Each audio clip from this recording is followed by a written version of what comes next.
हिंदू धर्म में महिलाएं कई व्रत उपवास करती है।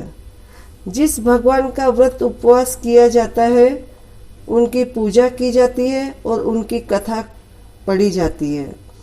उन कथा कहानी कहने के बाद एक कहानी उसमें गणेश जी की भी होती है। व्रत की कहानियों में गणेश जी की कहानी नहीं कही जाए तो उस व्रत का फल नहीं होता। आज स्नेहा भक्ति चैनल में मारवाड़ी भाषा में गणेश जी की कहानी सुनाने जा रही हूँ। सभी गणेश जी की कहानी सुनेंगे और गणेश जी की कृपा प्राप्त करेंगे। उसके बाद श्री गणेश महापुराण की आगे की कथा सुनाई जाएगी।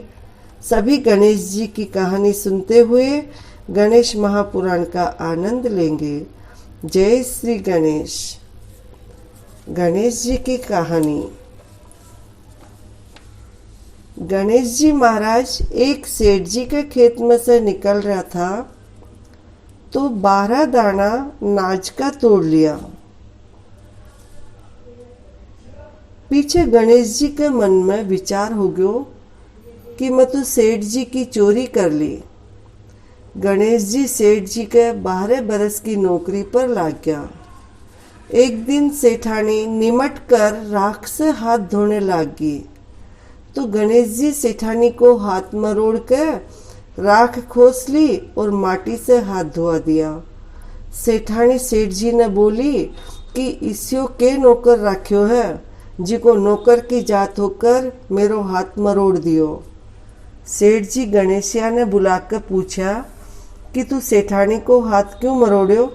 जब वो बोलियो कि मैं तो सीख की बात बताई हूँ या राख से हाथ धोवे थी सो राख से भी कदे हाथ शुद्ध होया करे है के राख से हाथ धोने से घर की रिद्धि सिद्धि चली जावे, माटी से हाथ धोने से आवे। सेठ जी सोचा गणेशिया है तो सयानो। थोड़ा दिन बाद कुंभ को मेलो आयो तो सेठ जी बोलिया कि गणेशिया सेठानी ने कुंभ में नुआ लिया। गणेशिया ले गया। सेठानी किनारा पर बैठकर नहाने लगी तो गणेशिया आगी ने ले जाकर गोता खुआ लायो। घर आकर सेठानी सेठ जी ने बोली कि गणेशिया को ये के काम मेरी इज्जत ले ली। इतना आदमिया के बीच में मैंने आगी ने घसीट कर नुआ लायो। गणेशिया ने बुलाकर पूछो तो बोलियो कि किनारे बैठकर छबड़का करे थी और सबका नहायड़ा जल से नहावे थी जिके से मैं आगे न नुआ लायो। आगे न नहाने से अगले जन्म में बहुत बड़ो राजपाट और राजा मिलेगो जिके से नुआ लायो। सेठ जी सोचा कि गणेशिया है तो सयानो। एक दिन घर में होम होवे तो सेठ जी बोलिया कि गणेशिया सेठानी ने होम में बैठन ने बुला लिया। सेठानी ने बुलाने गयो। सेठानी काली आंगी पहन के चालन लागी तो आंगी फाड़ दी और बोलियो कि लाल आंगी पहन के चाल। सेठानी रूस के सो गई। सेठ जी आकर पूछो कि क्या बात है। सेठानी बोली कि गणेशिया मेरी आंगी फाड़ दी। गणेशिया ने बुलाकर बोलिया कि तू बहुत बदमाशी करने लग गयो है। गणेशिया कहो कि सेठानी काली आंगी पहन के जावती मैं तो वाह कड़ाकर लाल आंगी पहरन ने बोलियो। काली आंगी शुभ काम में पहरन से काम सफल कोनी होवे। सेठ जी सोचा गणेशिया है तो समझदार।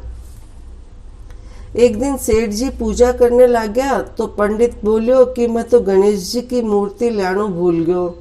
गणेश जी बोलिया कि थे मने ही मूर्ति करके विराजमान कर लो, थारो सारो काम सफल हो जासी। यह बात सुनकर सेठ जी ने भी गुस्सो आयो। बोलिया कि अभी तक तो तू सेठानी से मस्करी करे तो अब मेरे से भी करने लग गयो। गणेश जी बोलिया मस्करी कोनी करूं, सच्ची बात कहूं हूँ। इतनो कहकर गणेश जी को रूप धर लियो। सेठ सेठानी सच्चा ही गणेश जी की पूजा करी। पूजा खत्म होता ही गणेश जी अंतर ध्यान हो गया। सेठ सेठानी के बहुत धोखो होयो कि आपने तो सच्चा में ही गणेश जी रहता, आपा उन्हें से इतनो काम करायो। गणेश जी सपना में कहो कि मैं तो आपका खेत का 12 दाना अनाज का तोड़ लिया था, सो दोष उतारण खातर काम कर्यो थो। सेठ जी के करोड़ों की माया होगी। हे गणेश जी महाराज, जिसो भी सेठ जी ने दियो, जिसो सबने दीजो, कहता ने, सुनता ने, हुकारा भरता ने, अपना सारा परिवार ने दीजो। जय श्री गणेश। जय श्री गणेश। श्री गणेश महापुराण 3रा अध्याय। शिवा द्वारा महाशक्तियों का प्राकट्य। आपको पता है शिव जी और गणेश जी में युद्ध चल रहा है। तो अब देखो, शिवा को पता चला है, शिवा माने माता पार्वती। अब उन्होंने क्या किया गणेश जी के लिए, उनकी ही कथा आगे चल रही है। शिवा द्वारा महाशक्तियों का प्राकट्य। जय श्री गणेश। महाशक्तिमयी शिवा ने सुना कि अकेले शिवानंदन पर असंख्य वीरों ने शस्त्र प्रहार किए और वह बालक अकेला ही अविचल भाव से उन सबका सामना कर रहा है, तो वे अत्यंत क्रुद्ध हो उठे। उन्होंने सोचा, एक छोटे से बालक पर ऐसा अत्याचार, उस निष्ठावान वीर पुत्र की मुझे अवश्य ही सहायता करनी चाहिए। ऐसा निश्चय कर उन्होंने तुरंत ही 2 महाशक्तियों को प्रकट किया।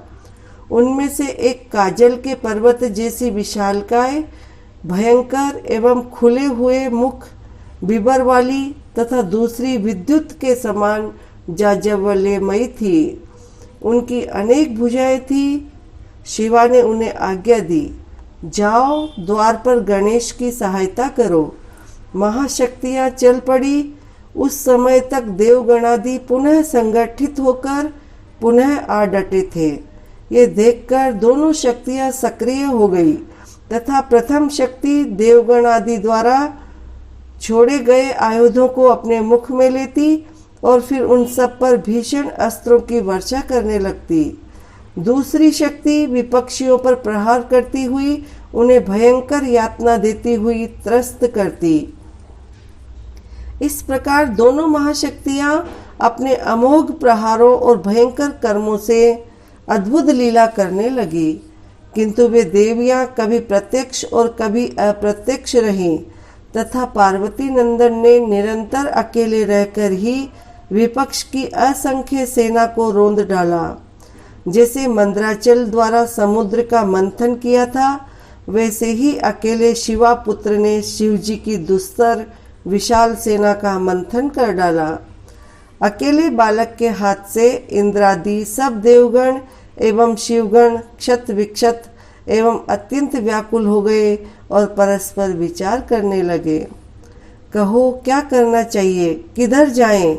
दशों दिशाओं में से कोई भी तो नहीं दिखाई देती और ये बालक भी इतना अद्भुत कर्मा है कि अपने परिधि को दाएं बाएं दोनों ही ओर सरलता से घुमा रहा है। इस प्रकार किसी को भी कुछ दिखाई नहीं दे रहा था। सभी भागने के लिए दिशा खोज रहे थे।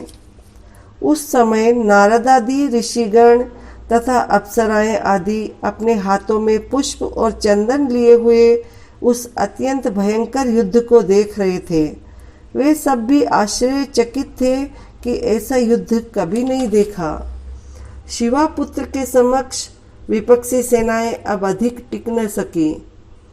समस्त वीर अपने अपने प्राण लेकर जिधर मार्ग मिला उधर ही भाग निकले, किंतु उस स्थिति में भी स्वामी कार्तिकेय रण क्षेत्र से न हटे। वे धैर्य पूर्वक युद्ध में डटे रहे, किंतु उनके सभी आयुध कट कट कर गिरते जा रहे थे। अंत में अपने समस्त शस्त्रास्त्रों को निष्फल देखकर उन्होंने भी वहां खड़े रहना निरर्थक समझा और युद्ध क्षेत्र से हट गए।